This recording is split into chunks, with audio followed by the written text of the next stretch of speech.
Nous sommes à nouveau reconnaissants au Seigneur de pouvoir être ici. Beaucoup d'entre nous ont encore le sourire sur le visage quand nous pensons à dimanche dernier et d'autres sont un peu attristés. On peut voir les deux choses comme on veut.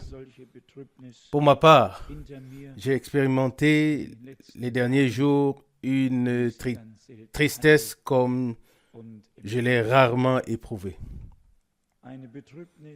Une tristesse qui signifie certainement ce que Paul a dit. C'est une tristesse qui ne peut pas nous faire regretter si elle est manifestée par l'Esprit de Dieu.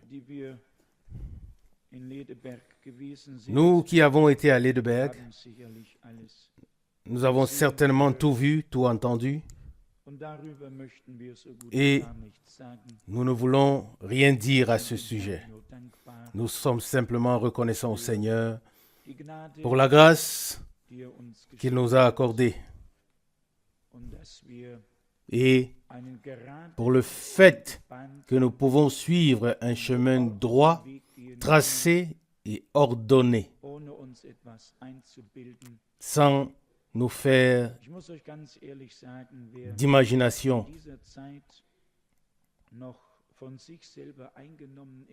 Je dois vous dire très honnêtement que celui qui, en ce temps, est encore imbu de lui-même, n'a pas encore compris de quoi il s'agit. Premièrement, le Seigneur doit nous humilier, il doit nous briser, afin que nous nous prosternions à ses pieds et que, comme un disciple, nous soyons prêts à écouter ce qu'il a à nous dire. Et si quelqu'un vient ici devant en pensant qu'il sait beaucoup et qu'il va le transmettre aux autres, alors tous ceux qui sont assis le remarquent qu'une telle connaissance ne sert à rien et n'aide personne. J'ai pratiqué l'amour fraternel et je pense pouvoir le dire après toutes les années. Je sais que lorsque les premières réunions avec les frères de l'extérieur devaient avoir lieu, le Seigneur a donné une prophétie ici dans l'assemblée par l'intermédiaire de la sœur Rousse, disant que je ne devais pas me mettre en arrière au deuxième rang, mais que je devais prendre la place que Dieu m'avait assignée. Je n'ai pas écouté, je n'ai pas pris au sérieux et nous avons expérimenté certaines choses qui ont causé du tort. Et je pense encore avoir échoué dimanche dernier, d'une part en voulant donner la priorité à mes frères, d'autre part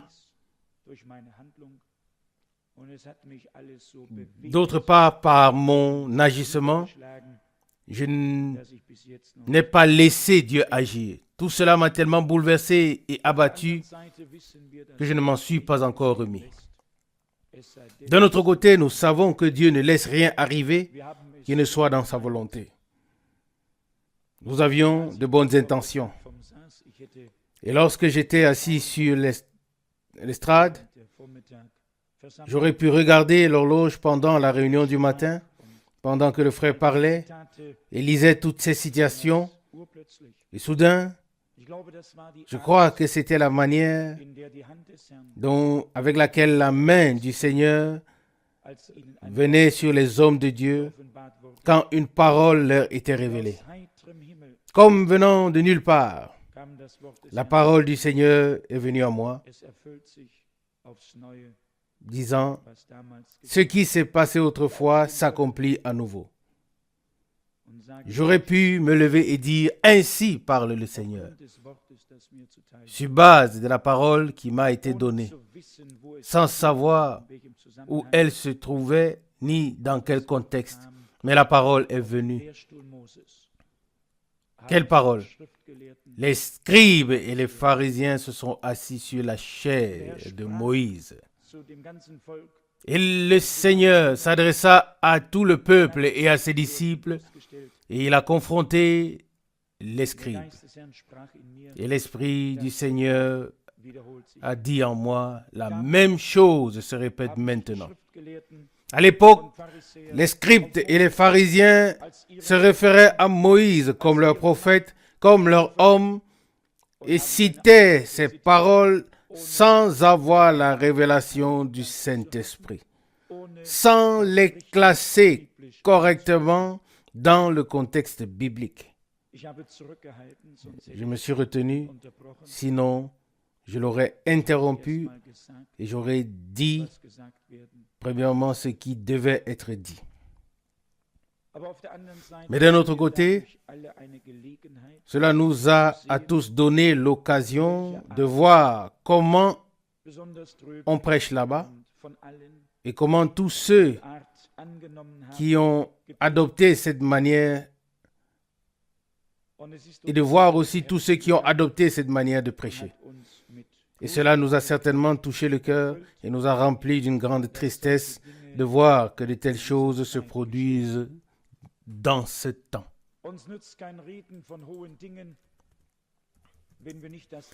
Il ne nous sert à rien de parler des choses élevées si nous n'avons pas appris l'ABC de l'ordre divin. Si nous ne comprenons pas qu'il faut estimer les frères plus que nous-mêmes et que nous soyons enflés d'orgueil comme un ballon gonflable et que nous nous laissions emporter par tout vent. Cela ne sert à personne. Tout à l'heure, avant de venir ici, quand je suis arrivé ici, car je n'ai pas eu le temps avant, j'ai regardé ce que le Seigneur a dit à ses disciples et au peuple en son temps. Vous le trouverez dans Matthieu 23, versets 1 et 2. Je vais écrire à ce sujet en anglais, en allemand et dans toutes les langues. C'était pour moi une réponse de Dieu, quelque chose qui devait être dit pour clarifier ce qui se passe en ce moment.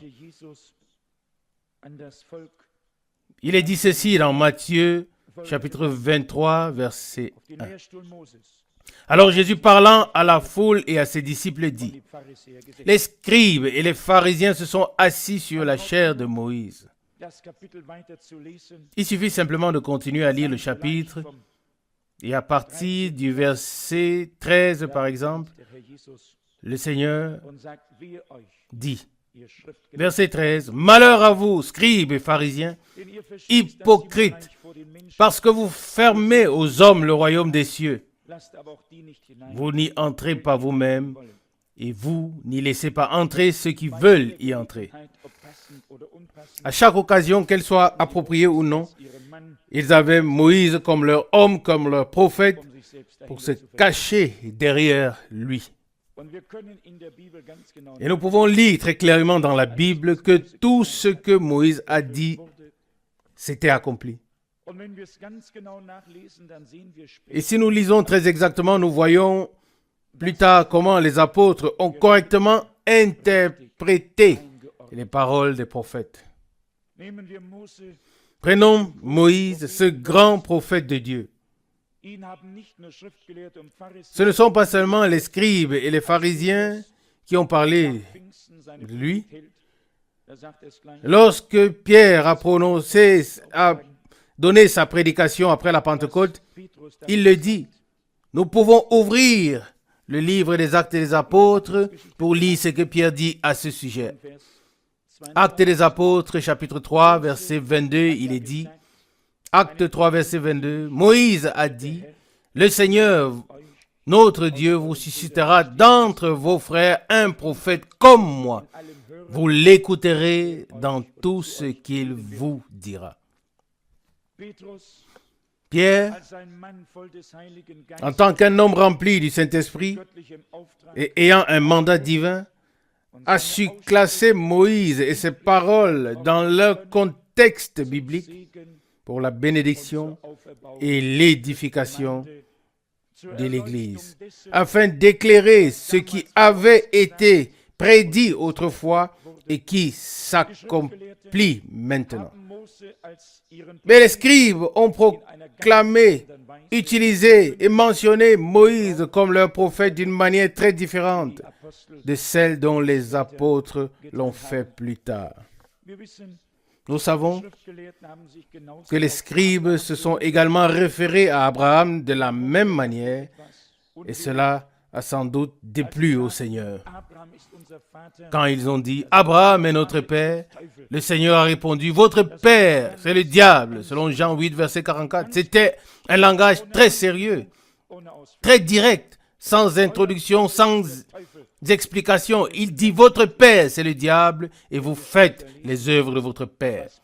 Quand nous lisons plus loin ce que Paul a dit d'Abraham, comment il le classe bibliquement, je viens justement d'ouvrir dans Romains chapitre 4, et il y a suffisamment de passages bibliques dans lesquels Paul parle de ce grand homme de Dieu, aussi dans Jacques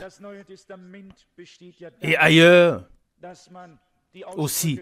Tout le Nouveau Testament consiste à classer correctement les paroles des prophètes afin de donner au peuple de Dieu une vue d'ensemble sur ce que Dieu ou bien le Seigneur avait prévu.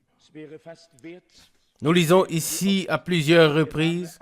Cela vaudrait presque la peine de compter combien de fois le nom Abraham est mentionné ici dans le 4e chapitre de l'Épître aux Romains. Nous n'allons pas tout lire, mais il est dit ici au verset 13, Romains chapitre 4, verset 13. En effet, ce n'est pas par la loi que l'héritier du monde a été promis à Abraham ou à sa postérité. C'est par la justice de la foi. Et puis au verset 18, il est dit, espérant contre toute espérance, Abraham crut, en sorte qu'il devint père d'un grand nombre de nations, selon ce qui avait été dit, ta postérité sera innombrable. Nous connaissons tous ces passages de l'Écriture et nous voyons clairement quelle différence il peut y avoir et il y a effectivement dans l'utilisation de la même personne, du même nom, et dans ce cas, du même prophète. Les uns cherchent à se cacher derrière lui, l'utiliser comme une figure, tandis que les autres cherchent à classer bibliquement ce qui a été dit et révélé par le Saint-Esprit. Je dois dire que j'ai été tellement déchiré intérieurement par tout ce qui s'est passé que j'aurais certainement besoin d'un peu de temps pour m'en remettre. Quand je pense à la manière merveilleuse avec laquelle la parole de Dieu a été révélée et comment le Seigneur a utilisé son serviteur et prophète, et quand je vois ce qui se fait aujourd'hui dans tous les pays, alors cela doit briser notre cœur. Il ne peut pas en être autrement. Les choses ne sont pas d'une manière ou d'une autre indépendantes de ce qui se passe actuellement. Mais d'une certaine manière, nous sommes tous concernés. Nous sommes tous complices. Nous sommes tous identifiés à ce qui se passe. Et c'est pourquoi ça nous touche profondément. Mais nous savons que Dieu arrivera à ce qui lui revient de droit. Et moi, personnellement, je pense que nous devrions plus prier et plus remercier Dieu. Il n'est pas question de la connaissance, de toute la connaissance. Ce qui importe, c'est que Dieu puisse se révéler en nous et à travers de nous. Ce qui importe, c'est que la nature de Jésus, sa vie, son esprit se manifeste. Ou alors, devons-nous encore chercher ce qui nous plaît d'une manière ou d'une autre? Je crois que nous avons appris à renoncer à nous-mêmes en ce lieu. Et je veux dire par là que pour tous ceux ou toutes celles qui veulent être quelque chose, il s'est vite avéré que nous ne sommes rien.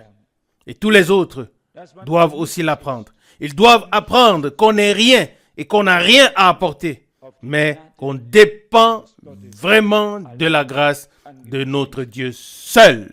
Amen. À l'époque, le Seigneur Jésus a attiré l'attention de la foule et de ses disciples et a dit, les scribes et les pharisiens se sont assis sur la chair de Moïse. Matthieu 23, verset 2. Et il est écrit ici, ils ont imposé aux hommes des lourds fardeaux, ils les ont asservis. Tout cela sous le prétexte de Moïse, notre prophète. Ils les ont dominés, ils ont régné sur eux, ils les ont opprimés. Et le Seigneur dit, je suis venu afin qu'ils aient la vie et qu'ils l'aient en abondance. Je suis venu pour les délivrer. Et il a dit, venez à moi, vous qui êtes fatigués et chargés. Laissez-moi vous le dire. Celui qui, en ce temps, abuse ou utilise le message prophétique pour asservir d'autres personnes, pour leur imposer des fardeaux, celui-là a mal compris ce que Dieu a prévu de faire. Le Seigneur a envoyé une parole pour délivrer. Nous étions tous asservis.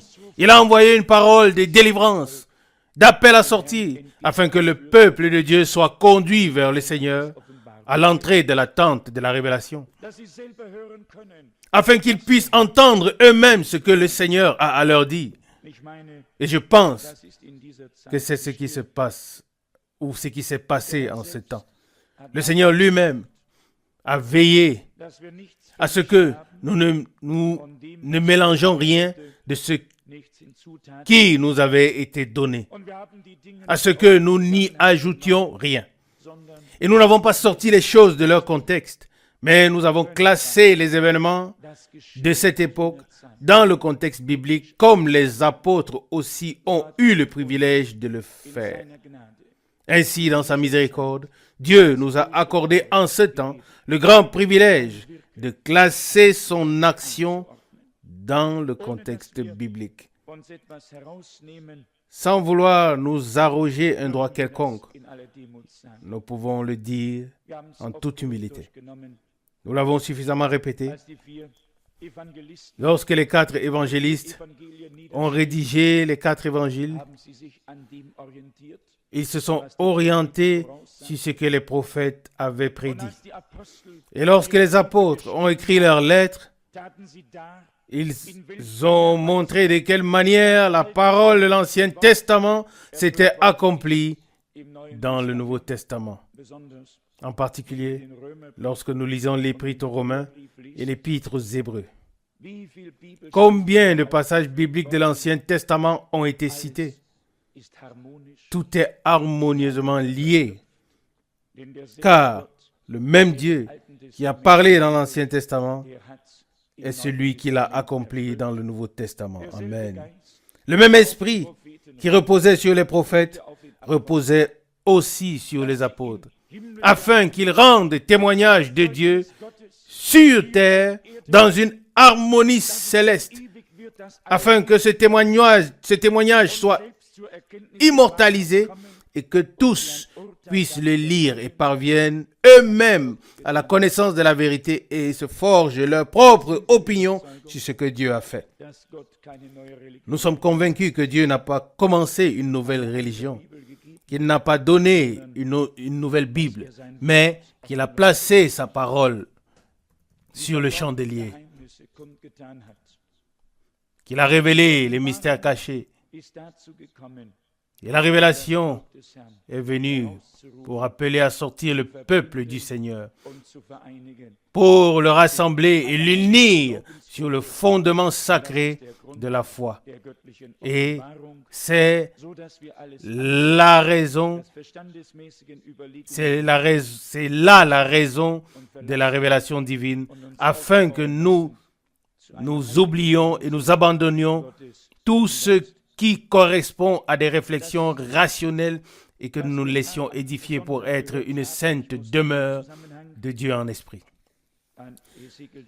Ce que nous avons entendu dimanche m'a fait penser à Ézéchiel chapitre 13 où il est écrit à propos des prophètes infidèles qui suivent leur propre esprit et le présentent comme des prophéties ou présentent comme des prophéties ce qu'ils n'ont pas vu. Vous pouvez le lire, oui, dans Ézéchiel chapitre 13, les premiers versets. Je pense que cela nous a tous mis mal à l'aise. Car nous savons que Jésus-Christ en tant que seul agneau a été immolé pour notre rédemption, pour notre pardon. Oui, tout ce que nous aurions pu avoir, nous l'avons déjà reçu en Jésus-Christ notre Seigneur. Nous n'avons rien à faire, ni à ajouter, mais nous savons que ce que le Seigneur a fait pour nous est bien fait. Et vous pouvez comprendre que je n'ai pas lu le passage biblique que je voulais lire. L'Esprit de Dieu ne se mélangera jamais avec ce que les hommes présentent. L'Esprit de Dieu était si attristé qu'il s'est retiré. Et c'est la raison vraiment de l'exhortation sérieuse. Oui, j'avais des bouffées de chaleur et des frissons sur l'estrade, mais que le Seigneur soit remercié, car il a trouvé une bouche par laquelle il a pu parler. Et nous étions tous heureux, et moi aussi j'étais heureux de ne pas avoir eu à parler, car si je l'avais fait, je n'aurais de toute façon pas été la personne appropriée pour cela. Mais Dieu a veillé à ce qu'une exhortation soit donnée. Nous avons regardé l'heure. Le sermon devait commencer exactement 2h30 plus tard.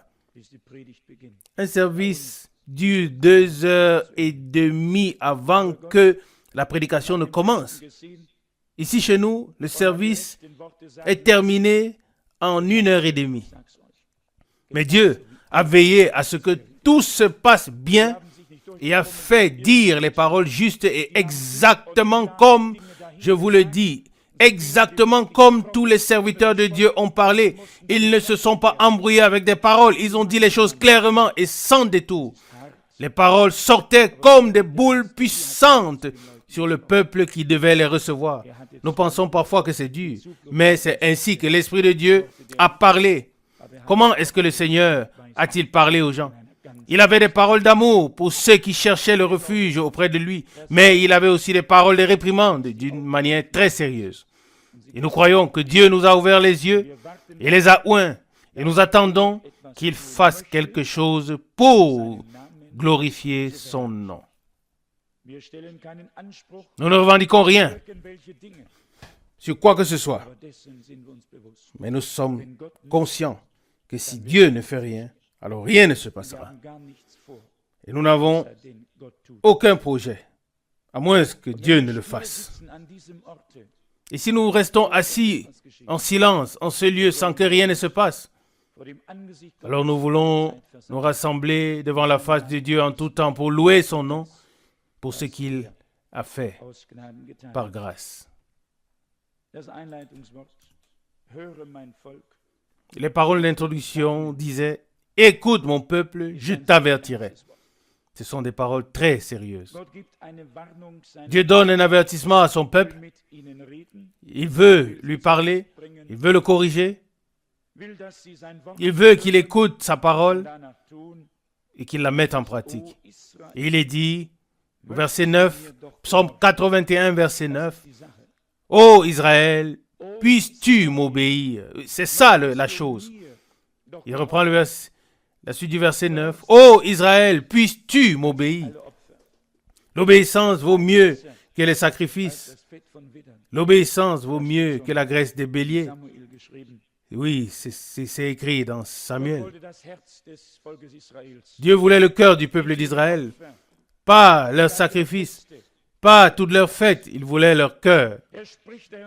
Il parle et dit, « À qui avez-vous offert des sacrifices pendant 40 ans? Certainement pas à moi. » Amos 5, verset 25. Il dit, « Pendant 40 ans, j'ai eu ce peuple en horreur. » Psaume 95, verset 10. Psaume 91, verset 9. Ô Israël, puisses-tu m'obéir? Puisses-tu prêter attention à mes voix? Puisses-tu écouter ma voix? C'est de cela qu'il s'agit en ce temps. Pas de ce que nous pouvons faire. Il reprend le verset 9 du psaume 81. Ô Israël, puisses-tu m'obéir? Puisses-tu m'écouter? C'est ce que Dieu veut aujourd'hui. Dieu ne veut pas beaucoup qui parlent, mais Dieu veut des auditeurs. Des auditeurs qui écoutent ce que l'Esprit dit aux églises. Comme il est facile de trouver des hommes prêts à prendre la parole et à parler et à parler. Et pourtant, ils n'ont pas encore vraiment écouté. Et c'est ce qui manque. Et c'est pourquoi tant de choses qui n'auraient pas dû arriver se produisent. Alors que si chacun écoutait attentivement, et ce jusqu'à ce qu'il ait reçu la clarté divine sur ce qui doit être dit. Puis plus tard, il est dit au verset 12 dans Psaume 81, « Mais mon peuple n'a pas écouté ma voix et Israël n'a point obéi. » À quoi servent toutes les promesses faites au peuple d'Israël? La manne quotidienne qu'ils ont ramassée pendant 40 ans. Et Dieu a dû jurer dans sa colère, « Ils n'entreront pas dans mon repos. » Et ils auraient pu dire, « Seigneur, tu es avec nous. Tu nous as nourris et abreuvés chaque jour. Tu es avec nous. » Et la colère de Dieu s'était enflammée contre eux, bien qu'extérieurement, les bénédictions étaient présentes. Mais ils n'ont pas écouté sa voix. Ils n'ont pas voulu écouter. Ils ont suivi leur propre chemin. C'est ce qui est écrit dans Hébreux chapitre 3, où Dieu reproche particulièrement l'état d'Israël, à savoir le peuple pour lequel il avait fait tant de grandes choses. Ici, dans Psaume 81, verset 12, « Même mon peuple n'a pas écouté ma voix et Israël n'a point obéi. » C'était le seul peuple dont il disait qu'il était descendu pour le racheter de tous les autres peuples, pour en faire son peuple mis à part, un sacerdoce royal. Il a tant fait pour son peuple. Aujourd'hui, nous sommes le peuple de Dieu. Nous sommes le peuple de la Nouvelle Alliance. Et le Seigneur a tant fait pour nous. Il nous a donné à manger et à boire. Il nous a nourris de sa parole révélée. Il nous a aidés. Il dit, « Oh mon peuple, si tu avais écouté ma voix, si tu avais prêté attention aux paroles de ma bouche, si tu t'étais laissé avertir, combien de fois ai-je voulu te parler et tu n'as pas écouté. » Remercié soit le Seigneur, car il a un peuple qui écoute. Oui, il y a des hommes qui sont depuis longtemps descendus de leur piédestal, qui se sont humiliés en présence du Tout-Puissant et qui sont prêts à marcher sur sa voie. Mais quand Israël n'a pas écouté, Dieu a dit, « Alors je les ai livrés à la dureté de leur cœur, afin qu'ils marchent selon leurs propres pensées. » Celui qui n'est pas prêt à marcher selon les pensées de Dieu, révélées dans sa parole, dans l'obéissance de sa parole, celui-là, le Seigneur l'abandonne à ses propres pensées, à l'obstination de son cœur, afin qu'il s'en va pensant qu'il sait plus que tous les autres. Un homme qui est en paix avec Dieu ne s'élèvera pas au-dessus des autres. Tout au contraire, il se considérera comme le plus petit, à qui la grâce du Seigneur a été accordée. Mais ici, il est dit que Dieu les a livrés à leurs propres pensées, à l'obstination de leur cœur. Verset 13 de Psaume 81. Dieu dit, par l'intermédiaire du prophète Ésaïe, « Autant les cieux sont élevés au-dessus de la terre, autant mes pensées sont élevées au-dessus de vos pensées et mes voix au-dessus de vos voix. » Ésaïe 55, verset 9. Mais ici, après que Dieu leur ait révélé ses pensées par sa parole et leur a montré le chemin, et qu'ils n'étaient pas prêts à renoncer à leurs propres pensées et à suivre le Seigneur, il les a livrés à l'obstination de leur cœur et ils ont suivi leurs propres pensées. Et puis, le Seigneur dit néanmoins, « Oh, si mon peuple, m'obéissait, si seulement mon peuple m'obéissait. » C'est le verset 14. Dieu s'est donné tant de peine depuis le commencement. Et il dit au verset 14, Psaume 81, « Oh, si mon peuple m'écoutait, si Israël marchait dans mes voies. » Verset 15, « En un instant, je confondrai leurs ennemis.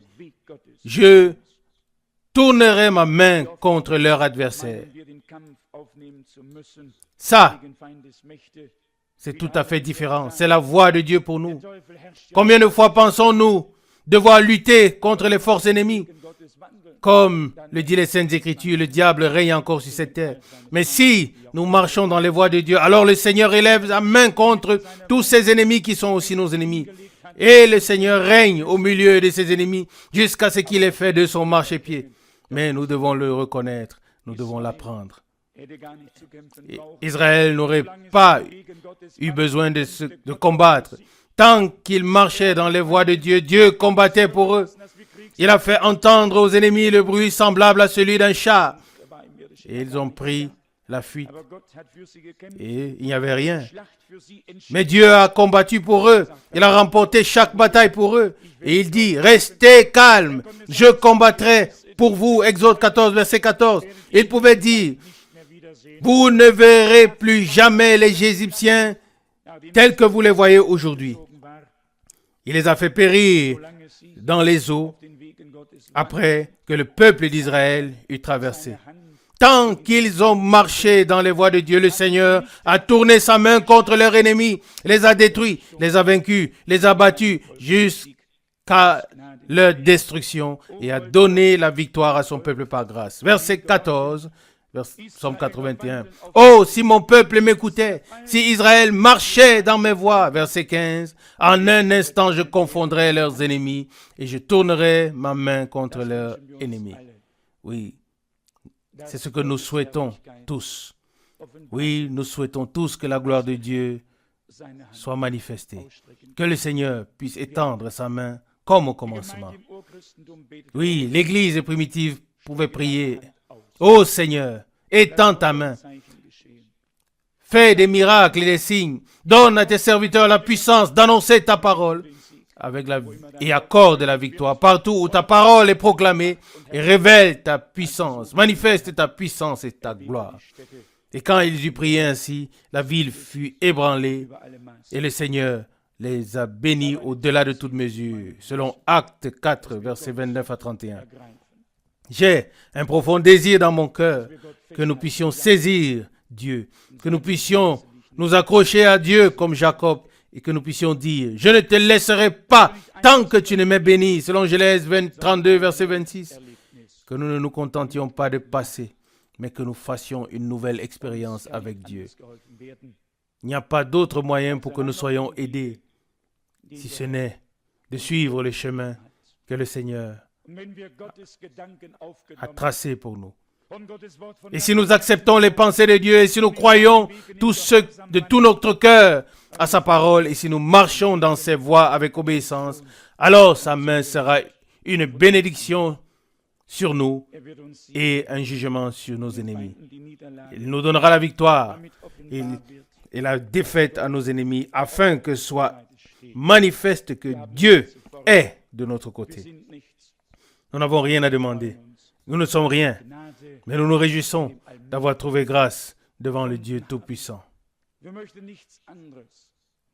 ne voulons rien d'autre que de marcher humblement avec lui jusqu'à ce qu'il lui plaise de couronner de victoire ceux qui sont humiliés, d'avoir pitié d'eux et de révéler sa puissance et sa gloire parmi eux.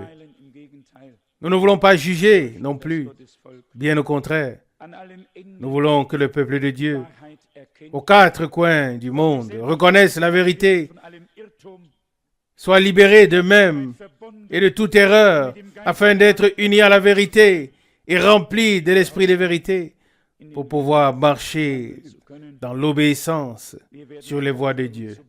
Et nous ne cesserons pas de prier et de supplier jusqu'à ce que le reste, oui, ceux qui en font partie, qu'ils puissent reconnaître les voies de Dieu et soient prêts à les suivre. Que Dieu crée en nous une profonde compassion pour nous-mêmes, pour notre condition, pour tous nos frères et sœurs, afin que s'accomplisse ce qui est écrit dans Ézéchiel 9. Ceux qui pleuraient et se lamentaient sur toutes les abominations et les détresses qui étaient dans le peuple d'Israël, dans la ville du Seigneur, ils furent marqués afin qu'ils ne fussent pas tués lorsque le jugement s'abattit sur la ville. Ézéchiel 9, verset 4. Dieu a un peuple sur la terre qui ne vit pas pour lui-même, qui ne ressemble pas pour lui-même, mais dans lequel l'Esprit de Dieu peut accomplir certaines choses qui ne sont pas accessibles à d'autres. Car nous voulons que Dieu nous bénisse, qu'il fasse de nous, qu'il nous utilise pour être des bénédictions. Nous voulons être en paix avec tous les hommes, mais premièrement, nous voulons que la paix de Dieu qui surpasse toute intelligence règne dans nos cœurs et dans notre esprit. J'espère que nous avons tous bien compris. Nous sommes heureux que Dieu ait eu des serviteurs et des prophètes. Il n'y a aucun endroit, sauf peut-être en Amérique, là où on a entendu les enregistrements de Frère Branham, où tant de prédications ont été écoutées, crues de tout cœur et acceptées comme ici. Mais nous le disons en toute franchise, il ne s'agit pas de la personne de Frère Branham. Il s'agit de la révélation de la parole, classée bibliquement, qui donne au peuple de Dieu une base divine et claire sur laquelle il peut se tenir. Amen. Nous l'avons vu, les scribes et les pharisiens avaient Moïse comme leur prophète numéro 1. Il n'en était pas autrement. Ils n'ont parlé d'aucun autre comme de leur prophète Moïse. Il avait reçu la parole de Dieu, il avait ceci, il avait cela, il avait encore cela, il avait les commandements, il avait reçu tant de choses de Dieu. Et ils en parlaient chaque sabbat dans toutes les synagogues, dans le temple. Et le Seigneur dit, les scribes se sont assis sur la chair de Moïse. Tout ce qu'ils vous disent, faites-le, mais eux-mêmes, ils n'y touchent pas du petit doigt. Ils vous chargent de toutes les charges, mais eux-mêmes, ils ne touchent à rien. Ils ont enlevé la clé de la connaissance et eux-mêmes, ils n'y sont pas entrés et ils ont empêché d'y entrer ceux qui voulaient entrer. Le Seigneur les a jugés sévèrement. Remercions Dieu pour notre frère Branham, pour son ministère, pour ce que Dieu a fait au travers de lui. Mais il ne s'agit pas seulement de dire le prophète ici, le prophète là, ou alors Branham ici, Branham là. Il s'agit de la manière dont Pierre, dont Paul et tous les apôtres ont classé la parole prophétique. C'est de ça qu'il s'agit en ce temps. Et c'est notre tâche. Et que Dieu nous aide pour cela et nous donne la force d'avoir le témoignage complet des Écritures. Le témoignage que les apôtres et les prophètes ont comme un tout. Et alors Jésus-Christ, qui est la pierre angulaire et aussi la pierre de faite, l'alpha et l'oméga, et il mènera à bien ou il achèvera ce qu'il a commencé. Amen. Levons-nous pour prier. Père Céleste, nous te disons merci de tout cœur pour ta précieuse et sainte parole. Mon Dieu, tu es saint. Ta parole est sainte et toutes tes actions. Tu t'es sanctifié un peuple dans ta vérité.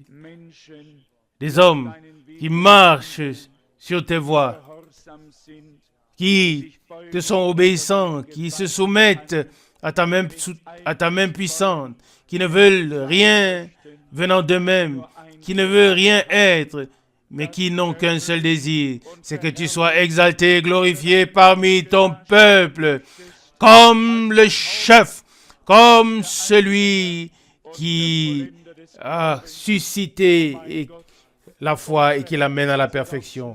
Oh mon Dieu, nos cœurs sont à nouveau émus pour te remercier et t'adorer pour toute ta grâce, pour ton amour et ta fidélité. Tu veilles sur nous et tu es avec nous tous les jours de notre vie. Tu nous as rendus plus reconnaissants et nous te prions dans toute humilité pour tous nos frères et sœurs. Oh Dieu, ne laisse personne s'en aller, ô Seigneur, mais aide-nous et interviens. Si cela est possible, ô Seigneur, aide-nous et sois miséricordieux. Nous te le demandons pour la gloire et pour la louange de ton saint nom. Amen. Amen.